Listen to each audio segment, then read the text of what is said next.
की महत्त्वाचा विषय आणि सगळ्यात महत्त्वाचा प्रश्न एवढाच आहे की FIR पोलिसांनी का नाही घेतला.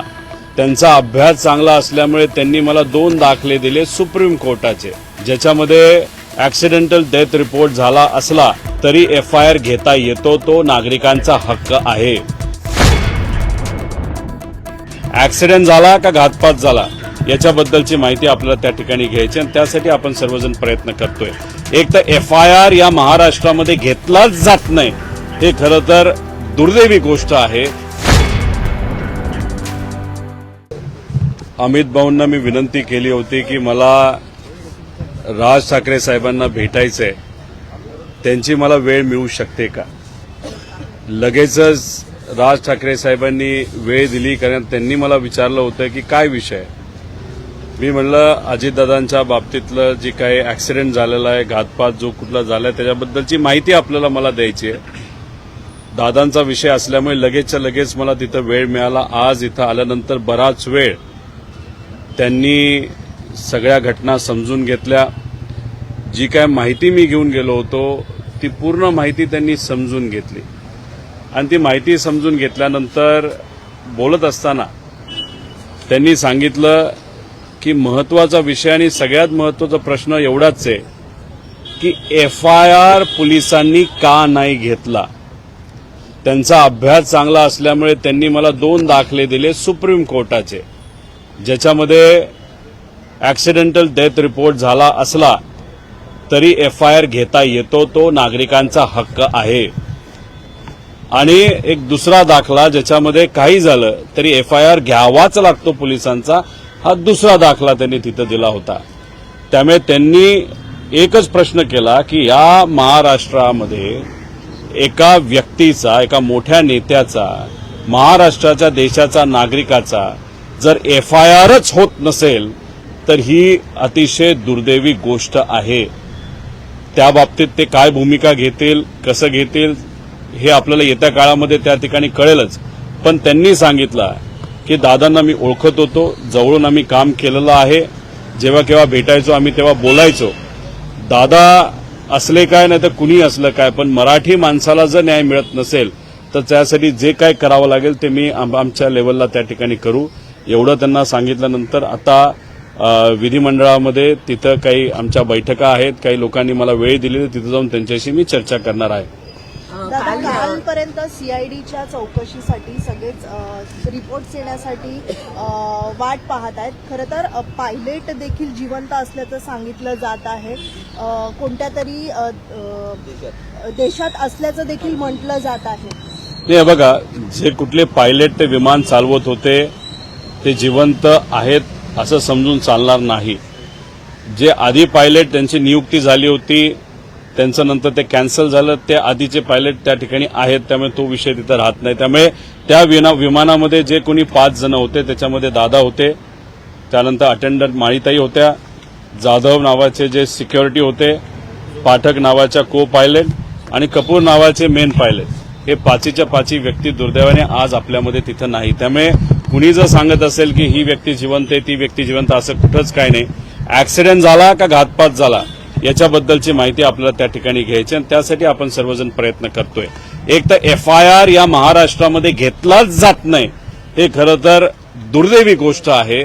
FIR हा देणं आणि देणं हा आमचा अधिकार आहे आणि त्यांनी तो घेणं ही त्यांची ड्युटी आहे. आणि महाराष्ट्रामध्ये अशी एक गोष्ट होत असेल तर हे फार चुकीची आहे. आणि आज राज ठाकरे साहेबांना भेटत असताना योगायोग आज मराठी दिवस त्या ठिकाणी आहे, त्यामुळे मराठी माणसासाठी राज ठाकरे साहेब आजपर्यंत लढत आलेले आहेत. आणि मग आज दादांचा मुद्दा घेऊन आपल्या पक्षाच्या माध्यमातून सुद्धा, कार्यकर्त्यांच्या मदतीने व आपण स्वतः सुद्धा या विषयाला न्याय मिळाला पाहिजे. इतरही पक्ष, नेते, सामान्य लोक, महाराष्ट्राची जनता दादांना न्याय देण्यासाठी प्रयत्न करतच आहेत, पण तुम्ही सुद्धा पाठिंबा आणि ताकद द्यावी अशी विनंती त्यांनी केली. आणि त्यांनी मला सांगितलं विचारायचं कारण नाही, मी नक्कीच दादांबरोबर त्या ठिकाणी असणारे, न्याय कसा मिळेल यासाठी मी प्रयत्न करेन. दाखले त्यांनी दिलेले होते, या दाखल्यांचा उपयोग तुम्ही कशा पद्धतीनं करणार, पुन्हा एकदा FIR साठी तुम्ही पोलीस स्टेशन गाठणार आहे? नाही, एकतर काय आहे की माझ्यावर टीका काही सत्तेतले लोक आणि नेते तिथं करतायत, काल अजितदादा पक्षातले जे काही प्रमुख नेते आहेत त्यांनी सांगितलं की मी इव्हेंट करतोय. बरं, मी इव्हेंट करतोय असं तुम्ही समजा. आता तुम्ही सत्तेत आहात ना, स्टंट करतोय. तुम्ही सत्तेत आहात ना, FIR हा सगळ्यांचा अधिकार आहे. मी विरोधात आहे म्हणून तुम्ही माझा FIR घेऊन देत नाही तर घेतला जात नाही. तुम्ही सत्तेत आहात ना, तुम्हाला काय माझ्याबद्दल वाटायचं वाटू द्या. मग सत्तेचा वापर करून तपास काय दिशेनं जातो हे आपण तात्पुरता बाजूला ठेवा. साधा एक FIR करून देण्यासाठी थोडीशी मदत तरी करा. भाषणं नुसती करत चाललेला आहात तुम्ही. इथं आम्ही सर्वजण, महाराष्ट्रातील जनता, सर्व इतर पक्षातले लोक दादांना न्याय कसा मिळतील यासाठी प्रयत्न करतायत आणि हे लोक मात्र भाषणाच्या माध्यमातून राजकीय टिप्पणी त्या ठिकाणी करत असतील.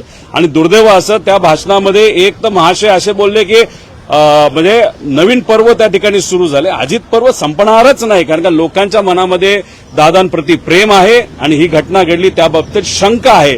त्यामुळे दादांना न्याय देण्यासाठी त्या नेत्यांना जर प्रयत्न करायचा असेल तर आज ती वेळ आहे. आज FIR घेण्यासाठी कुठेतरी प्रयत्न करा. नाही, FIR का घेतला पाहिजे एक जनतेने सुद्धा समजून घेतलं पाहिजे. FIR मध्ये जे मुद्दे घेतलेले आहेत, ज्यांच्याबद्दलचे आपण FIR करणार आहोत, जेव्हा हा विषय CID कडे असतो नाहीतर CBI कडे जातो. FIR झाला की त्या एजन्सीला त्या विषयामध्ये इन्व्हेस्टिगेशन करावंच लागतं. त्यामुळे FIR असणं हे महत्वाचं आहे, तो आपला अधिकार आहे. आणि जे मुद्दे आपण घेऊन जातो त्याच्यात जर आपण इन्व्हेस्टिगेशन नाही केलं तर हे क्रिमिनल इन्व्हेस्टिगेशन होणार नाही, फक्त ऍक्सिडेंटचं तिथे इन्व्हेस्टिगेशन होईल. म्हणून ही भूमिका त्या ठिकाणी आम्ही घेतो. हे बघा, जे मुरली मोहोळ साहेब आहेत ते या देशाचे स्टेट एव्हिएशन मिनिस्टर तिथं आहेत. आता त्यांनी तिथं सांगितलं होतं की 1 महिना होण्यापूर्वी दुर्घटनेला आमचा रिपोर्ट तिथं आला पाहिजे. उद्या 1 महिना पूर्ण होतोय. आता 1 महिना तुमच्या हातामध्ये होता.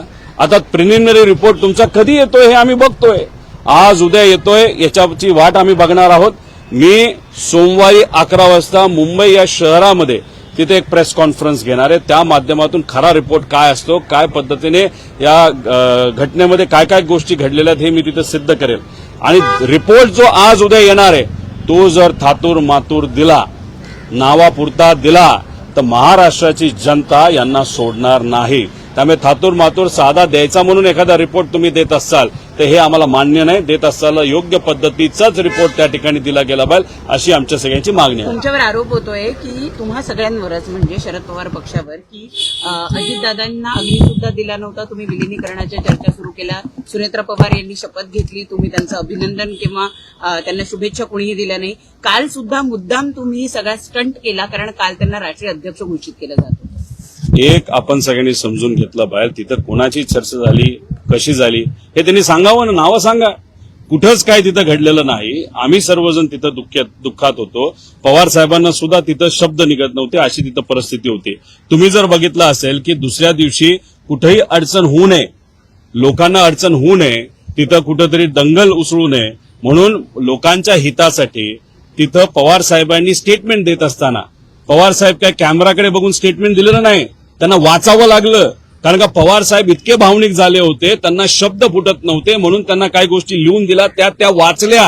ही आमची परिस्थिती होती. आणि याच्यात तुम्ही आज राजकारण करत आहात. आता तुम्हीच बघून घ्या की गेल्या काही दिवसांमध्ये विलिनीकरण हे शब्द आम्ही जास्त वापरले का त्यांनी जास्त वापरलेत.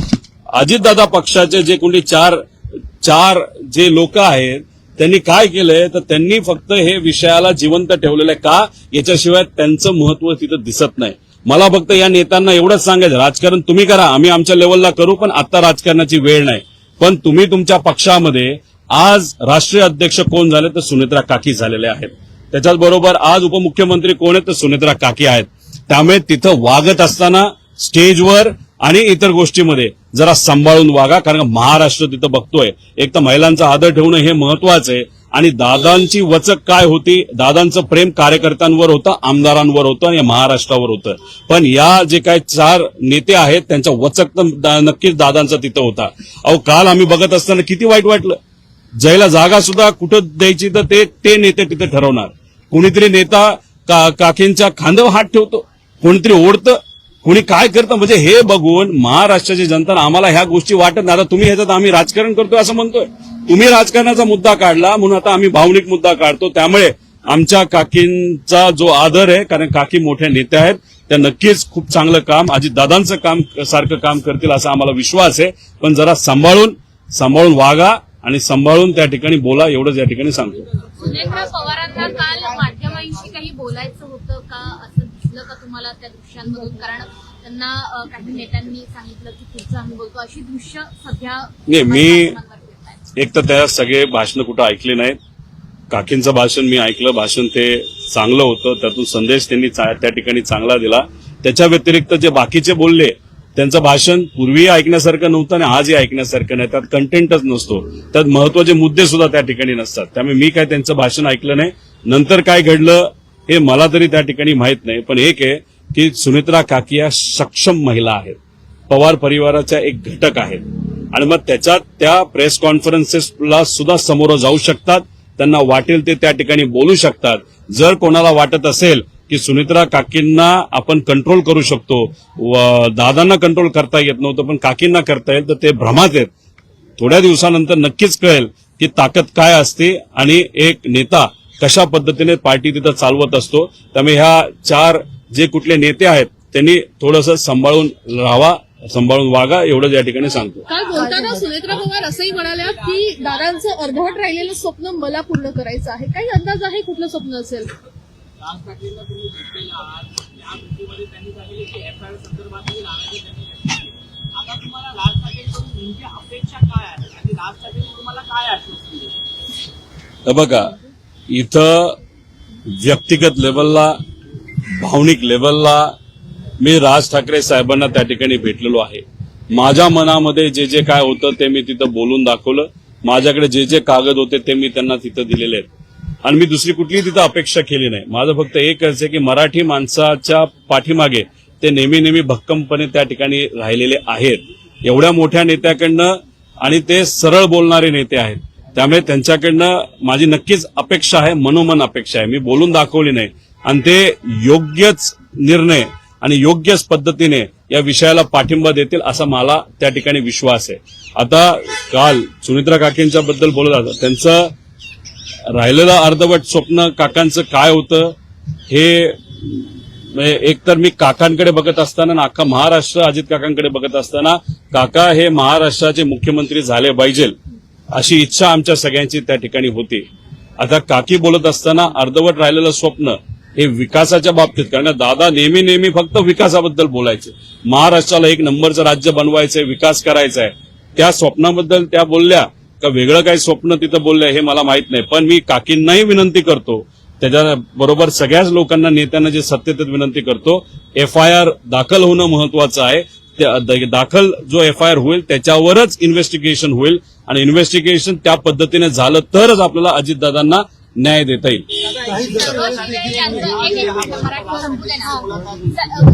सर, समाज माध्यमांवर आणखी एक व्हिडिओ व्हायरल होतोय, एक खूप व्हायरल होते, काल झालं ऐकायला मिळत आहे की अजित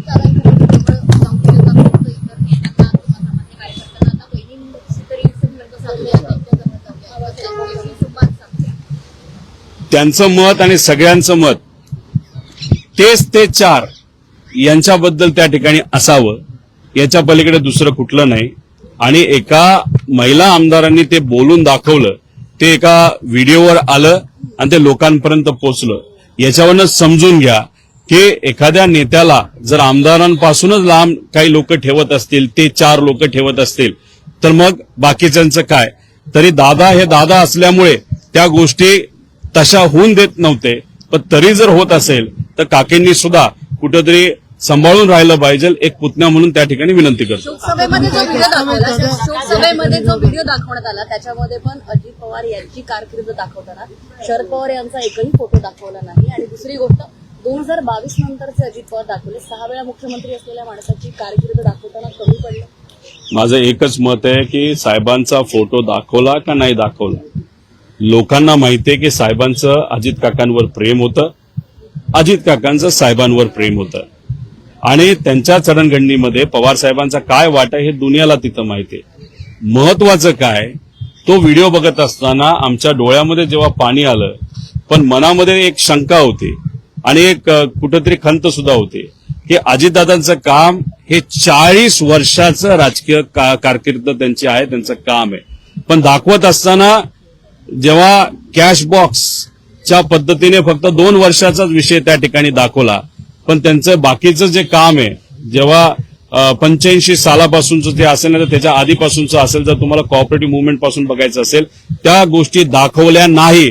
म्हणजे दादांचं एवढं मोठं कार्य असताना सुद्धा त्या व्हिडिओच्या माध्यमातून ते छोटंसं का दाखवण्याचा प्रयत्न त्या ठिकाणी केला गेला आणि फक्त 2 वर्षाचंच तिथं का दाखवलं गेलं, म्हणजे कुठंतरी एखाद्या एजन्सीनी काय केलं हे दाखवण्याचा ते प्रयत्न करत होते. कॅश बॉक्स जी कुठली एजन्सी असेल का दादांनी काय केलं हे दाखवायचा प्रयत्न ते करत होते. दादांचं जर खरंच त्यांना दाखवायचं झालं असतं तर कुठेतरी तो व्हिडिओ अजून मोठा आणि अजून चांगला होऊ शकला असता, एक दादांचा फॅन म्हणून आणि एक नागरिक म्हणून मला वाटतं.